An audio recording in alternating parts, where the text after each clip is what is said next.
Today's episode is brought to you by Mazars. SoundCartel.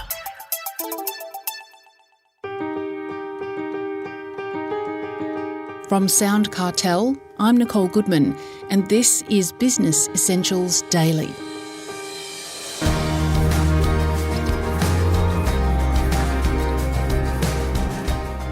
Pre-pandemic, we knew that 1 in 4 of us was going to become clinically depressed, and twice as much was spent on psychological-related injury than physical. COVID's added another layer. That's according to Lyndal Hughes, Managing Director at Q5 Partners, an international award-winning consulting firm that specialises in organisational change. Lyndal explains what well-being in the workplace really looks like, but first she tells me what role well-being plays within the culture of an organisation.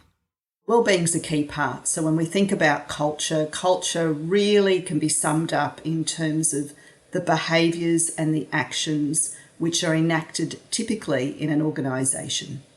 And the leaders are a key part of this. So when we think about wellbeing, it's those typical approaches around keeping people well, whether it's typically given focus or not. So very much inherent in culture. So do you think there's still value in the cultural approach of companies that attract staff with things like table tennis tables, the slides, the beanbags, free ice creams? Or is that money better spent on wellbeing initiatives? It's an interesting thing. We certainly need things. What COVID's taught us is that we need things to attract people back into the workplace, and collaboration and connection is one of those things. We know connection is an important part of wellbeing. A table tennis table itself is not going to do it. If I dislike everyone in the building, I'm not going to pick up a paddle for the right reasons. But if we go to the academic definition of wellbeing, it's pretty simple. There's 2 parts to it. One part is I feel good at work, and the other part is I have purpose in what I'm doing. And both of those together make a life well lived, essentially. So the table tennis, the ice creams, the beanbag, they give me an opportunity to have a bit of fun. They play into that feeling good at work, but it's a bit of like a sugar hit in a way. So it's thinking, how do we get deeper joy as well through work? And again, a lot of things circle back to the leaders. So certainly having initiatives that think about the role of leaders and the behaviour of leaders and bringing things of deeper joy, such as actually showing gratitude for staff, has a key part. But yeah, look, I wouldn't throw the beanbags out, but they're just a minor bit that could enhance experience. Well, your experience in this sector is vast. So what does the research say about the correlation between well-being and productivity? This is fascinating, and I've been working with companies on this for a long time, and quite often I get called in because they say they've got an employee engagement issue, and it's generally recognised that there's a strong relationship between higher employee engagement and higher productivity or performance at work, and there's really good business cases around that. For example, increasing an average worker's performance by 10% can equate to about 10% of their annual salary. So it has a real monetary piece to it. But what we know from 20, 30 years of research is that the correlation between those 2 parts of well-being, which we talked about, psychological well-being, being both feeling good at work and having purpose, each one of those alone has a stronger correlation or relationship with productivity than employee engagement. And the other piece, which is really interesting, is each one of those pieces has an even stronger relationship into employee engagement. So they're a precursor. So I've worked with some organisations and I've said, you know what, let's not even talk employee engagement. Let's ignore it. Let's focus on psychological wellbeing. And they have independently had a third party measure employee engagement every year. And those scores have gone up consecutively. Wow. There you go. Well, is spending on wellbeing initiatives increasing in Australian workplaces as a result of this data, do you think? I think so. so. Look, I think COVID is what's given us the shot in the arm in thinking about wellbeing. It's become part of our language and our lingo. I think an acceptance and permission, actually, to bring it into the workplace. But I think a lot of the initial expenditure was very ad hoc, very knee-jerk, very random. It also focused on the individual. And I think this is a key issue with organisations where they think, oh, I'll just bring in some training so people know how to deal with wellbeing. So it's basically saying it's the person's problem. And what we know is it's a systemic issue in an organisation. It's lining up policies, practices, leadership, a whole lot of things together. So in terms of the data, I mean, it's fascinating. Even pre-pandemic, we knew that 1 in 4 of us was going to become clinically depressed at some stage in our life in Australia. So quite scary. We also know from iCare data that between 2013 and 2017, there was twice as much spent on psychological injury in weekly payments than for physical injury. So enormous data making it an issue for everyone, every business of every scale. COVID's added another layer. So who is ultimately responsible for the well-being of staff? Everyone. And that's interesting because we're working with some frontline workers at the moment and we ran a diagnostic.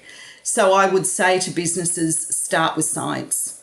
Start with a proper diagnostic so that you can pinpoint that expenditure, pinpoint that focus where it will actually make a difference. In running that diagnostic with one set of frontline workers here in New South Wales, we got pushback because they said, why are you asking me? Because it's not my fault that my wellbeing is low, it's everyone else's fault. And there's been a real shift there to go, no, actually, wellbeing's everyone. The organisation has a responsibility, leaders at all levels have a responsibility, and I have a responsibility. And it's making sure that that balance is right. So not just the purview then of HR? No, absolutely not. I think when it falls into HR alone, it can get siloed and it becomes an optional extra. And where we started at the beginning was it's actually inherent in all cultures to make it work. Yeah. And for leaders and management, how should they be thinking about their own well-being in the workplace? Well, I remember the days of flying where we used to say, put the mask on yourself first. That's with well-being. Put the mask on yourself first. You, as an effective leader, need to be well, need to be strong. That's the only way that you can be balanced in your leadership style. So it all starts linking together around good leadership. Need to role model. If you aren't doing things that make a difference to your well-being, no one else will. And what I typically say to leaders is the ones who watch you the most are the high potentials because they want to be you. So if you're not taking breaks, if you're not detaching from work, if you're not looking after your physical and psychological well-being, they aren't either. So start with yourself. Really think about, and if I was to give a tip, I'd say for every single leader, think about how you oscillate between strain and recovery every day. So we know that we can only perform well for 1.5 to 2 hours. So that's that driver survivor time frame. Doesn't have to be a big break. Have a small recovery break, quick walk, drink of water, whatever, and then come back to task. Start role modelling that. You will have benefit, your team will have benefit. So to finish, Lyndal, for small to medium businesses wanting to implement a more well-being focused culture, where should they start? I would start with leaders stopping and reflecting. I often talk about thinking about a wellbeing reservoir. So I would start to think about themselves. Again, that mask on the leader first, look after yourself, role model. If your own reservoir isn't at least 80%, then really focus on yourself. Get that strong before expecting from others. But the core, when starting to think about others, is a meaningful conversation. So regardless of any activity, any initiative that you want to do, unless you can have a good, meaningful conversation around wellbeing in your one-to-one catch-ups as part of team meetings, anything else is going to fall flat. So that's really key, and it puts leaders into a vulnerable spot. It feels uncomfortable, but have the courage and do it. And a simple question which we often suggest to leaders to use is to ask something like, how are you feeling? How are you feeling really? And it's adding that really at the end so we get away from the Australian, yeah, I'm fine, it's okay. That was Lyndal Hughes, Managing Director at Q5 Partners.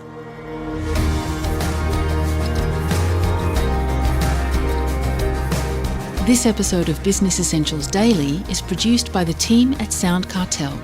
Thanks for listening. I'm Nicole Goodman. We'll bring you more Be Daily tomorrow. Follow at BE Daily Podcast across social media and head to bedaily.com.au for more from the Business Essentials Daily podcast. SoundCartel. This episode was brought to you by Mazars. To find out more, visit mazars.com.au. That's mazars.com.au.